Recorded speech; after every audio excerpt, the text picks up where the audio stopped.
고고 PT 강의에서 상대를 납득시키고 싶으신가요? 그렇다면 4가지 요소가 반드시 필요합니다. 안녕하세요. 이음 채널입니다. 청중을 납득시키고 설득을 해본 분들은 이런 생각 해보셨을 거예요. 지금 내 말을 듣는 저 사람은 무슨 생각을 하고 있지? 저 표정은 뭘까? 그 상대는 고객이 될 수도, 투자자가 될 수도, 상사가 될 수도 있겠죠. 또 충분히 설명을 했다고 생각했는데도 상대는 그걸 왜 해야 하는 거죠? 또는 구체적으로 어떻게 하라는 말인가요? 라고 되묻습니다. 그렇다면 우리는 우리말을 듣는 상대를 더 잘 이해할 필요가 있습니다. 상대는 도대체 무슨 생각을 하고 있는 걸까요?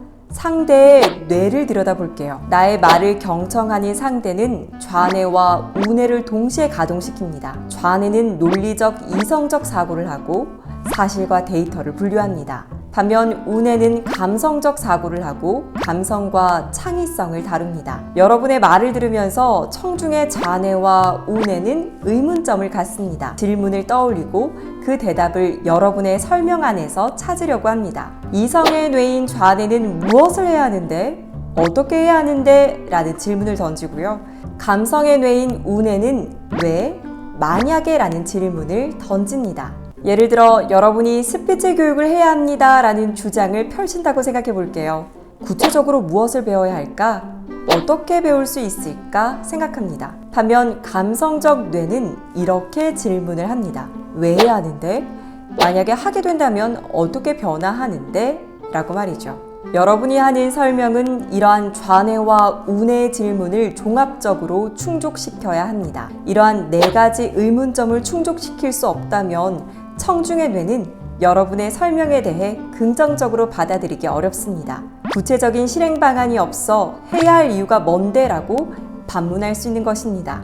이러한 4단계 프로세스에 대해 정리한 사람이 바로 세계적인 교육학자 버니스 메카시 박사입니다. 버니스 메카시는 우리의 뇌가 학습할 때 why, what, how, if 4단계를 거친다고 했습니다. 포맷 시스템이라고도 합니다. 상대는 나의 말을 들으면서 이러한 4단계를 머릿속으로 작동시키는 것이죠. 그럼 여러분은 성공적인 발표, 설득을 위해서는 사전에 이러한 4가지 의문점에 대해 명료하게 생각 정리를 해야 합니다. 가령 상반기 매출 상승을 위해 유튜브 광고를 활성화해야 한다라는 주제로 발표를 한다고 생각해 볼게요. 그럼 발표를 기획하기 전에 먼저 유튜브 광고를 왜 해야 하는지 정리해야 합니다. 사람들의 영상 소비 변화나 알고리즘에 의해 맞춤형 광고가 가능한 점 등 여러 가지 배경 설명이 있을 수 있겠죠. 다음으로 구체적으로 무엇을 해야 하는지 정리해야 합니다.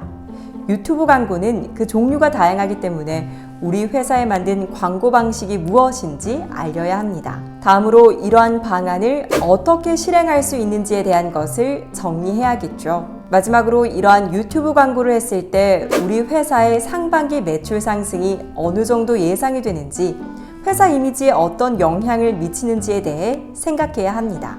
한 가지 더 중요한 팁을 드릴게요. 사람마다 감성적 뇌가 발달한 사람, 이성적 뇌가 발달한 사람이 있겠죠. 사람마다 유형이 달라요. 와히 중시형일 경우 일을 추진할 때 그 의미, 동기부여를 중요시 여깁니다. 또 하우 중시형일 경우 구체적인 실행 방안을 매우 중요하게 여깁니다. 사람마다 발표를 들을 때 자신이 중요시 여기는 점을 파악하려고 한다는 것입니다. 여기서 재미있는 점은 발표자는 보통 상대가 아닌 자신이 중요하게 여기는 점을 중심으로 설명을 한다는 것이에요. Y 중시형은 자신의 프로젝트를 실행해야 한다는 이유나 의미, 동기를 강조한다는 것입니다. 그런데 이때 듣는 사람이 반대로 하우 중시형이라면 이 사람은 현실성이 없는 이야기를 하네, 겉핥기식의 이야기만 하잖아 라고 느낄 수 있는 것입니다. 따라서 누군가를 납득시키는 설명, 설득을 하고자 한다면 나의 생각, 내가 중요시 여기는 가치가 답이다 라고 생각해서는 안 됩니다. 청중이 누구이고 어떤 유형의 사람인지 파악한다면 더 효과적으로 납득시킬 수 있겠죠. 여러분의 성장을 위한 이음 채널, 구독과 좋아요는 좋은 영상을 만들어가는데 큰 힘이 됩니다.